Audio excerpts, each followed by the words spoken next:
السلام عليكم ورحمة الله وبركاته. حبايبي أبطال تالتة إعدادي، عاملين ايه؟ وحشتوني جدا جدا. يا رب تكونوا كلكم بخير ان شاء الله. النهاردة هنحل مع بعض أسئلة درس النشاط التعديني في العالم. وقبل ما نبتدي نعمل لايك للفيديو، شير والاشتراك في القناة ونفعل زر الجرس للكل عشان يوصلكوا كل جديد بأمر الله. نسمي الله ونصلي على الرسول. اللهم صل وسلم وبارك على سيدنا محمد وعلى آله وصحبه أجمعين. السؤال رقم 1: أمامك خريطة للعالم، اكتب ما تدل عليه الأرقام. تعالوا نشوف مع بعض يا حبايبي الأرقام على الخريطة بتشير إلى إيه. رقم 1: دولة منتجة للحديد. رقم 1 على الخريطة هي دولة إيه أبطال؟ دولة الصين. رقم 2: دولة منتجة للنحاس. رقم 2 على الخريطة بيمثل دولة إيه؟ دولة تشيلي، وهي دولة منتجة للنحاس. رقم 3 على الخريطة من أهم الدول المنتجة للألمنيوم هي دولة إيه حبيبي؟ رقم 3 دولة كندا في قارة أمريكا الشمالية. رقم 4: دولة تنتج الطاقة الكهربائية من الأمواج وحركة المد والجزر. رقم 4 على الخريطة بيشير إلى دولة بريطانيا أو جزر بريطانيا. رقم ب: استعن بخريطة العالم التي أمامك وأجب عما يأتي. الرقم نقط يمثل ثاني دول العالم إنتاجا للحديد. مين تاني دول العالم إنتاجا للحديد؟ هي أستراليا، بيمثلها الرقم إيه أبطال؟ بيمثلها الرقم 2. أولى دول العالم إنتاجا للألمنيوم يمثلها الرقم أولى الدول العالم إنتاجا للألمنيوم هي إيه؟ الولايات المتحدة الأمريكية، بيمثلها الرقم 4. يمثل الرقم 8 ثالث دول العالم في إنتاج أحد مصادر الطاقة، وهو رقم 8 يا أبطال. زي ما احنا شايفين على الخريطة دي إيه؟ دولة الهند، وهي إيه؟ ثالث دول العالم في إنتاج أحد مصادر الطاقة اللي هو إيه؟ مصدر الطاقة الفحم. القارة رقم نقط تتفوق على قارة أمريكا الشمالية في إنتاج الطاقة النووية. ايه هي القارة رقم 1 في إنتاج الطاقة النووية وبتتفوق على قارة أمريكا الشمالية؟ قارة أوروبا يا حبايبي. وقارة أوروبا بيمثلها الرقم ايه؟ يمثلها الرقم 6. رقم 3: دولة منتجة للطاقة الكهربائية من الرياح. فين رقم 3 على الخريطة؟ رقم 3 اهو، وليه سهم بيشير على دولة ايه؟ على دولة مصر. يبقى دولة منتجة للطاقة الكهربائية من الرياح هي مصر.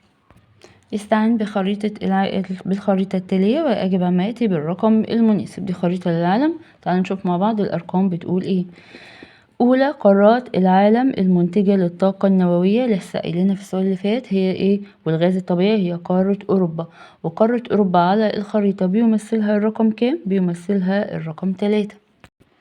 القارتان اللتان تستأثران بمعظم إنتاج الفحم في العالم هما قارتين ايه أبطال؟ قارة آسيا وقارة أوروبا هما اللي بيستأثران بمعظم إنتاج الفحم في العالم. قارة آسيا هي رقم 1 وقارة أوروبا رقم 3. يبقى الاختيار الصحيح هيبقى رقم 1 و3. الدولة التي تحتل المركز الأول في إنتاج الحديد والفحم. المركز الأول في الحديد والفحم والمركز الثاني في إنتاج النحاس هي دولة إيه أبطال؟ دولة الصين. ودولة الصين على الخريطة هي الرقم 7. أولى دول العالم المنتجة للنحاس. مين أولى دول العالم المنتجة للنحاس؟ دولة تشيلي، ودولة تشيلي بيمثلها الرقم إيه؟ 12. الدولة التي تحتل المركز الأول عالميا في إنتاج البترول هي دولة السعودية.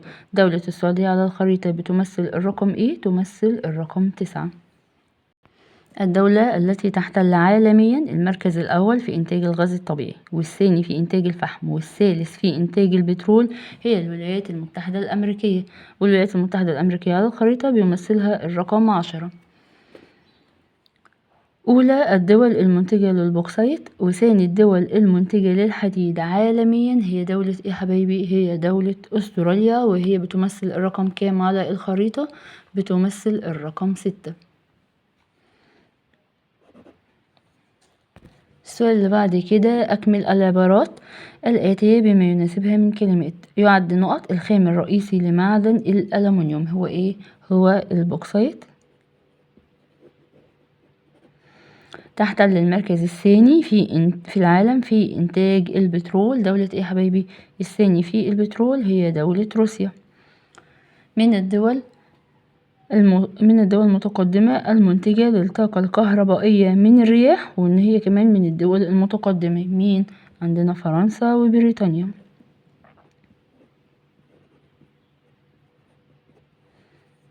يبقى فرنسا وبريطانيا من الدول المتقدمة في إنتاج الطاقة الكهربائية من الرياح. اختر الإجابة الصحيحة من بين البدائل التالية. أكبر الدول إنتاجا للحديد في قارات العالم الجديد. في قارات العالم الجديد هي إيه يا حبايبي؟ هي دولة أستراليا. تعتبر من أهم الدول المستوردة لخام الحديد دولة اليابان. من الدول النامية التي تصدر خام الحديد إلى الدول الصناعية المتقدمة هي دولة موريتانيا. أولى دول العالم في إنتاج النحاس دولة تشيلي، حفظناها خلاص. تعتمد صناعة الأسلاك الكهربائية بشكل رئيسي على معدن إيه؟ النحاس. تعد الولايات المتحدة الأمريكية أكبر دول العالم إنتاجا لنقط رغم قلة إنتاجها من البوكسايت بها. هو البوكسايت هو المادة الخام لإيه؟ للألمنيوم.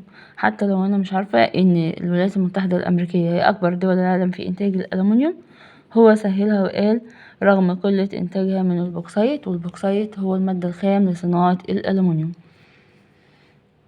أي من الدول التالية تعد منتجة لخام البوكسايت؟ يعني هي بتنتج خام البوكسايت وبتصنع الألمنيوم. هي دولة إيه؟ هي دولة أستراليا. هي المنتجة لخام البوكسايت ومصنعة للألمنيوم. تعتمد نقط على المادة الخام المستوردة في صناعتها للألمنيوم. هي مين يا حبايبي؟ هي دولة إيه؟ دولة كندا. هي دولة إيه؟ دولة كندا. تعتمد كندا على المادة الخام المستوردة في صناعتها للألمنيوم. القوى المحركة التي كانت تشكل عماد الثورة الصناعية أواخر القرن ال18 هي مين؟ الفحم.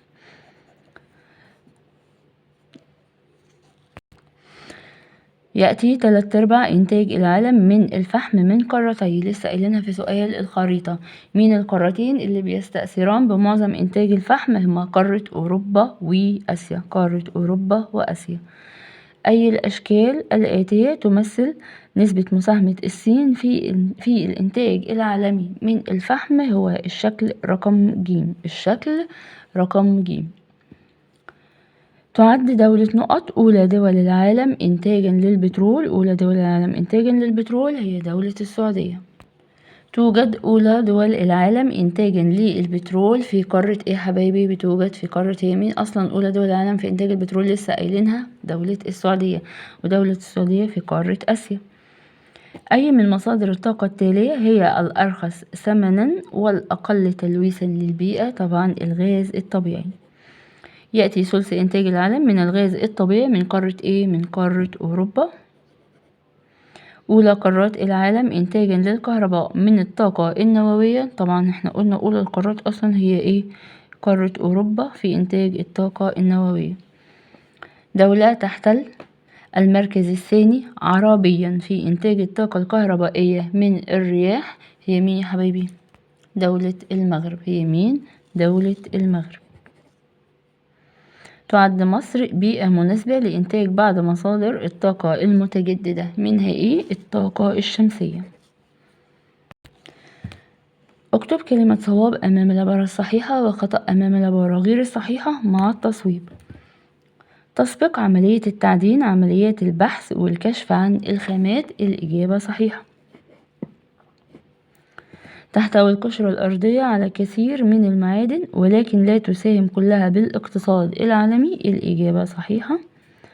يتساوى معدل استهلاك المعادن في الدول المتقدمة مع الدول النامية. الإجابة خطأ. تصحيحها إيه يا حبايبي؟ هقول يرتفع معدل استهلاك المعادن في الدول المتقدمة عن الدول النامية.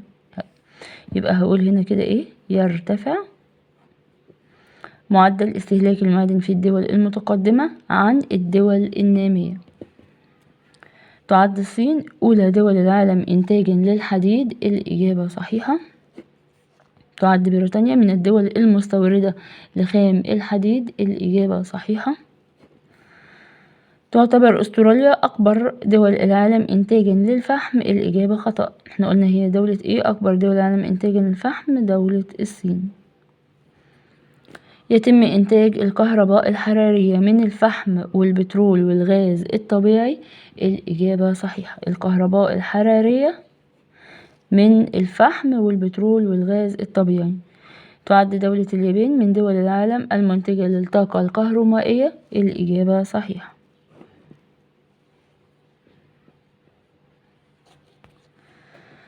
اكتب ما تدل عليه كل عبارة من العبارات الآتية: عملية استخراج المعادن ومصادر الطاقة من باطن القشرة الأرضية وبالقرب من السطح. ده كده ايه؟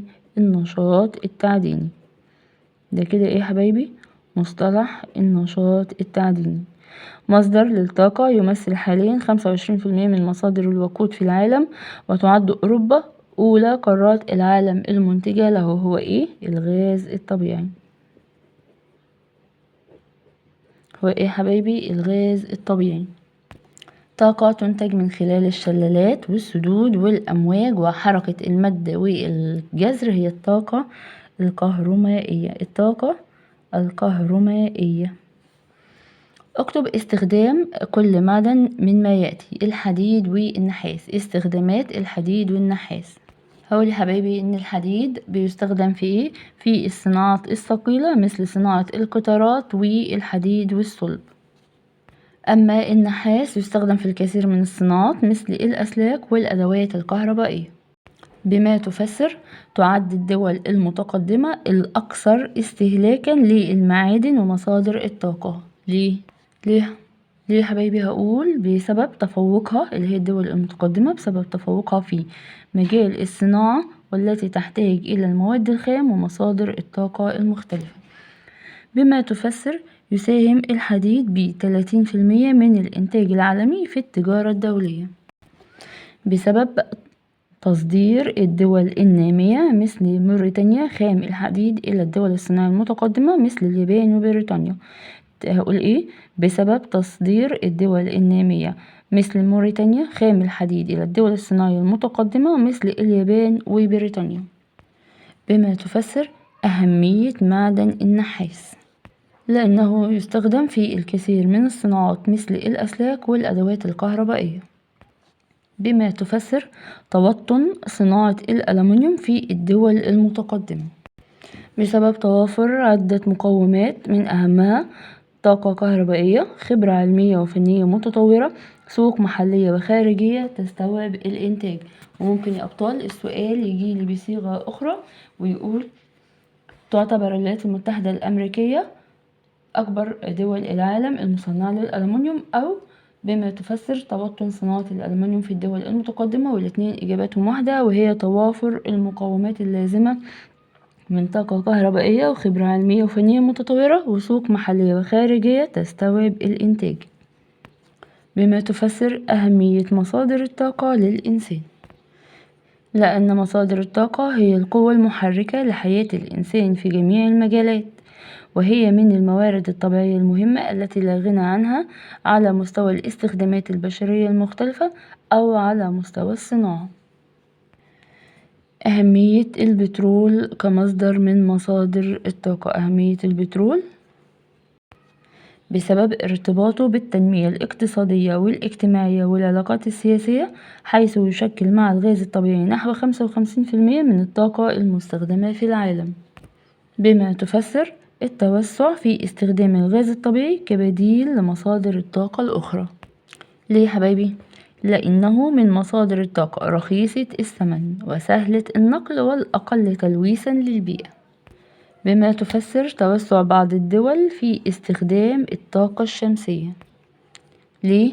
لأنها مصدر جديد للطاقة النظيفة التي لا تسبب تلوث.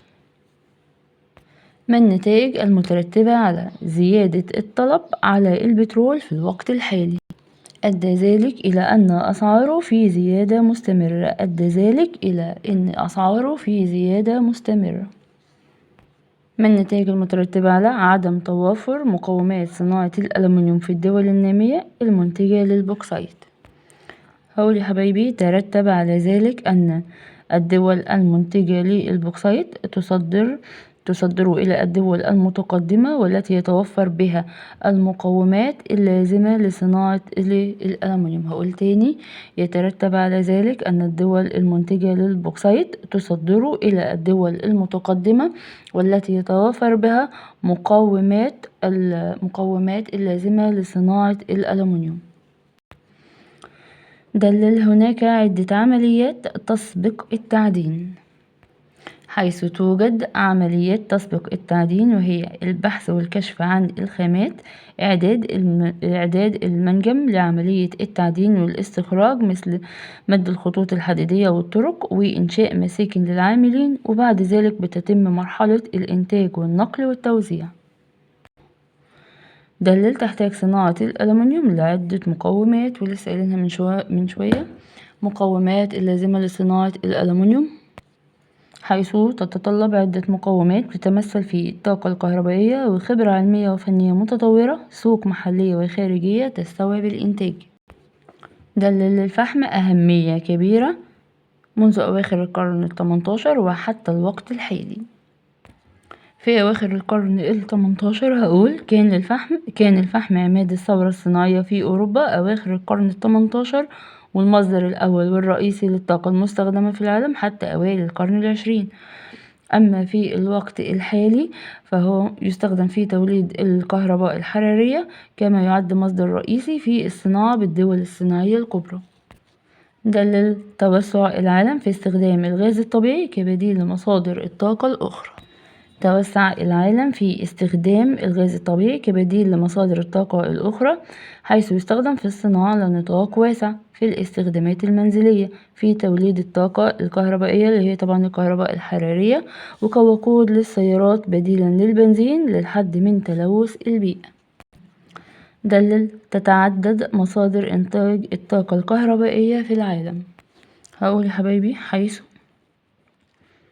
يتم إنتاج الطاقة الكهربائية من إنتاج الطاقة الكهربائية عندي الكهرباء الحرارية من الفحم والبترول والغاز الطبيعي.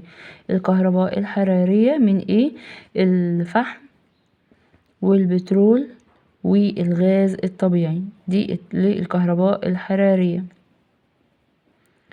وكمان عندنا الطاقة النووية، إنتاج الكهرباء من الطاقة النووية، كملها لكم فوق. وإنتاج الطاقة الكهربائية من الطاقة النووية، وإنتاج الطاقة الكهربائية من الرياح، وإنتاج الطاقة الكهرومائية من الأمواج والمد والجزر والسدود والشلالات. يبقى يا حبايبي هقول حيث يتم إنتاج الطاقة الكهربائية من قلنا البترول والفحم والغاز الطبيعي، دي كهرباء حرارية. كهرباء يا حبايبي؟ كهرباء حرارية. ويتم إنتاج الطاقة الكهربائية كمان من الطاقة النووية، ويتم إنتاج الطاقة الكهربائية من الرياح، ويتم إنتاج الطاقة الكهرومائية من الأمواج والمد والجزر والسدود والشلالات. يبقى عندي كم مصدر لإنتاج الطاقة الكهربائية؟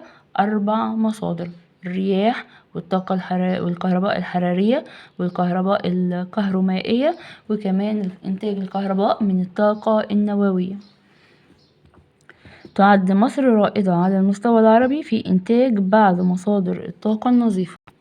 هقول حيث تنتج مصر الطاقة الكهربائية النظيفة من طاقة الرياح، وكمان الطاقة الشمسية، من طاقة الرياح والطاقة الشمسية. دلل تتفوق قارة أوروبا في إنتاج العديد من مصادر الطاقة. رقم 1 هقول حيث تعد قارة أوروبا من أهم القارات المنتجة للفحم. هقول حيث تعد قارة أوروبا من أهم القارات المنتجة للفحم. تعد قارة أوروبا الأولى في إنتاج الغاز الطبيعي والطاقة النووية. تعد قارة أوروبا الأولى في إنتاج الغاز الطبيعي والطاقة النووية. رقم 3 تنتج بعض دولها الطاقة الكهربائية من الرياح ومن طاقة الأمواج وحركة المد والجزر مثل بريطانيا وفرنسا. مثل مين؟ مثل بريطانيا وفرنسا. قارن بين الحديد والبوكسايت من حيث الأهمية وأولى دول العالم المنتجة. أهمية الحديد يعتبر من أهم المعادن المستخدمة في العديد من الصناعات مثل الصناعات الثقيلة زي القطارات والحديد والصلب. أولى دول العالم المنتجة للحديد هي دولة الصين. أهمية البوكسايت يعد الخام الرئيسي لمعدن الألمنيوم، وأولى دول العالم إنتاجا للبوكسايت هي دولة أستراليا. قارن بين البترول والفحم من حيث الأهمية وأولى دول العالم المنتجة.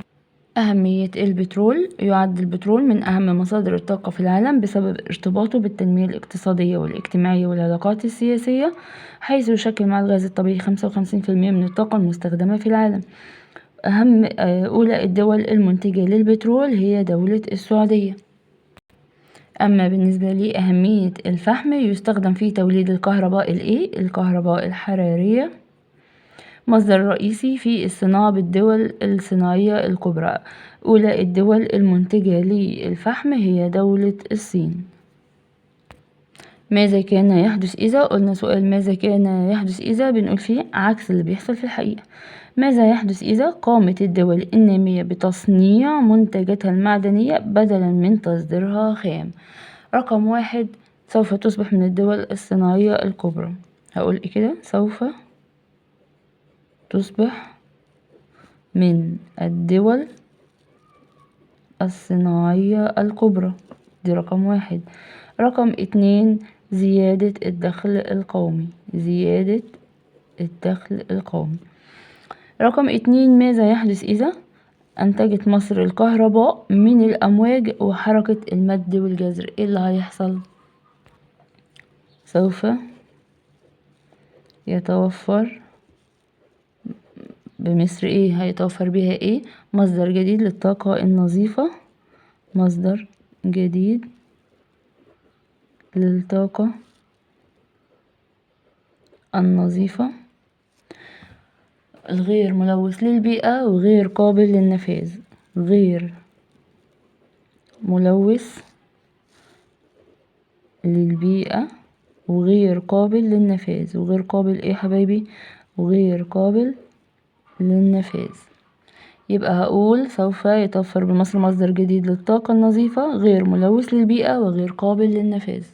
ما العلاقة بين البوكسايت وايه الألمنيوم؟ العلاقة اللي بتربط بين البوكسايت والألمنيوم هنقول ان البوكسايت هو الخام الرئيسي لصناعة الألمنيوم. أقول يعتبر البوكسايت هو ايه؟ يعتبر البوكسايت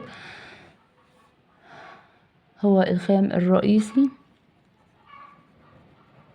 لإيه يا أبطال؟ هو الخام الرئيسي لصناعة الألمنيوم.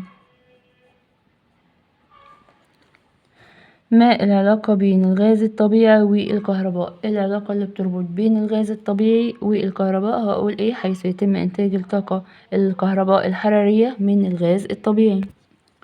حيث يتم إنتاج الكهرباء الحرارية من ايه؟ من الغاز الطبيعي. ما العلاقة بين الأمواج والكهرباء؟ العلاقة اللي بتربط بينهم ايه يا حبايبي؟ هقول حيث يتم استخدام ايه؟ الأمواج في توليد ايه؟ الطاقة الكهرومائية. في توليد الطاقة ايه؟ في توليد الطاقة الكهرومائية. دي العلاقة بين الأمواج والكهرباء. كده نفصل بين السؤالين.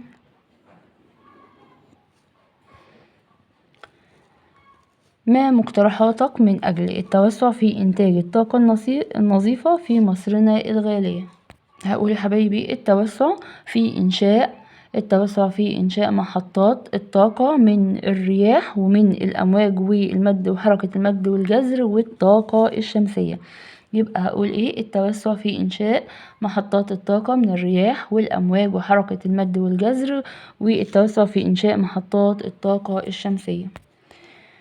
أمامك رسم بياني يمثل إنتاج إحدى الموارد المعدنية في العالم. استعن بالرسم للإجابة عن الآتي: ما المورد المعدني الذي يمثله الرسم البياني؟ الرسم البياني اللي قدامنا بيمثل إيه حبايبي؟ معدن البوكسايت. حدد الأهمية الاقتصادية لهذا المعدن. هقول إيه؟ أو لهذا المورد إن البوكسايت هو المادة الخام لصناعة الألمنيوم. هقول إن البوكسايت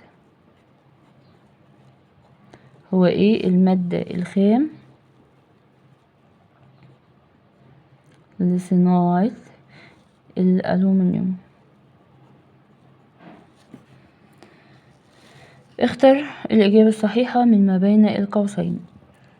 لكي تصل موريتانيا إلى مستوى الدول المتقدمة يجب عليها اتباع عدة خطوات. أهمها إيه؟ عشان موريتانيا توصل لمستوى الدول المتقدمة لازم تقوم بتصنيع المواد الخام بدلا من تصديرها. لازم إيه حبايبي؟ تقوم بتصنيع المواد الخام بدلا من تصديرها. تعد من أنسب المناطق في العالم لإنتاج الطاقة الشمسية شمال قارة إيه؟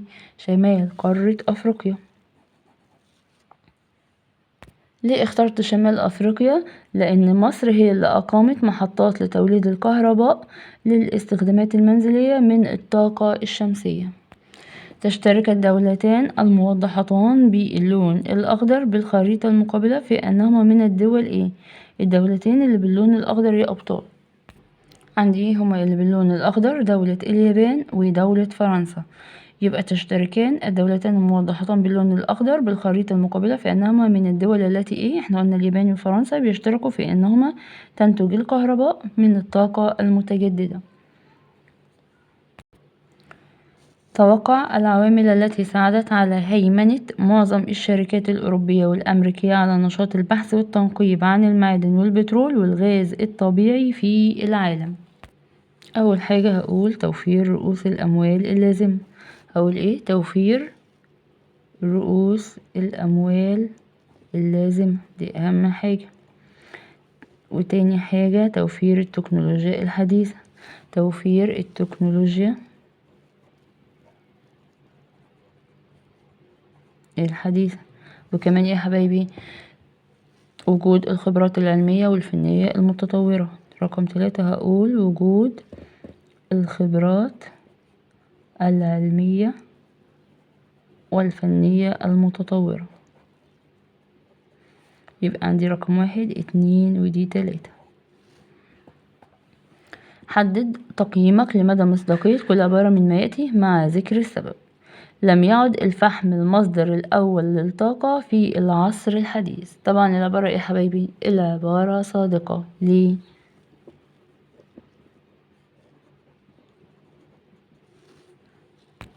رقم 1 هقول ليه؟ لأنه ملوث للبيئة. لأنه إيه؟ ملوث للبيئة. كمان ملوث للبيئة وثقيل الوزن.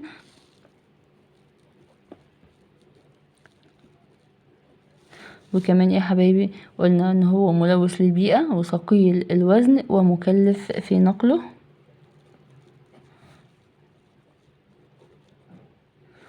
لذلك أصبح الاعتماد الرئيسي على البترول والغاز الطبيعي بدلا منه.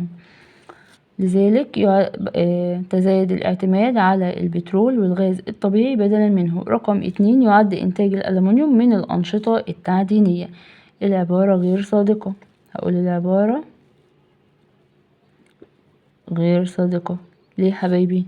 لأن الألمنيوم بيتم إنتاجه من خام البوكسايت المستخرج من باطن القشرة الأرضية. هقول ليه؟ لأن الألمنيوم يتم إنتاجه أو تصنيعه من خام البوكسايت وهو يستخرج من باطن القشرة الأرضية. وهو يستخرج من باطن القشرة الأرضية.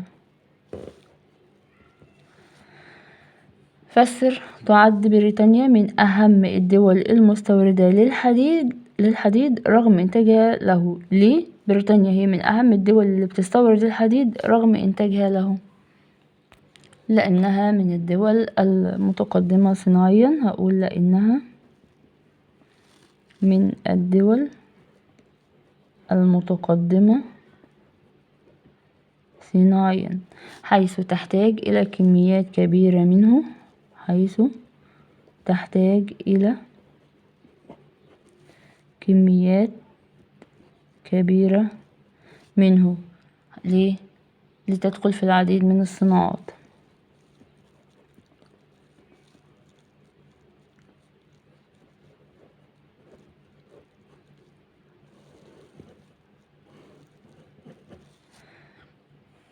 السؤال اللي بعد كده، دلل. توافر البوكسايت في دولة ما لا يعني بالضرورة احتلالها المركز متقدم في إنتاج الألمنيوم. ليه يا حبايبي؟ هقول لأن الدول المنتجة للبوكسايت معظمها دول نامية لا يتوفر بها مقومات تحويله إلى الألمنيوم، فتقوم بتصديره إلى الدول المتقدمة التي تقوم بتصنيع الألمنيوم. ما العلاقة بين التجارة الدولية للحديد والمستوى التكنولوجي للدول؟ العلاقة اللي بتربط بينهم. أقول يا حبايبي إيه؟ حيث يدخل 30% من الإنتاج العالمي للحديد في التجارة الدولية، حيث تصدر الدول النامية مثل موريتانيا وهي الدول الأقل في المستوى التكنولوجي خام الحديد إلى الدول الصناعية المتقدمة وهي إيه؟ الدول المتقدمة وهي الأعلى في المستوى التكنولوجي.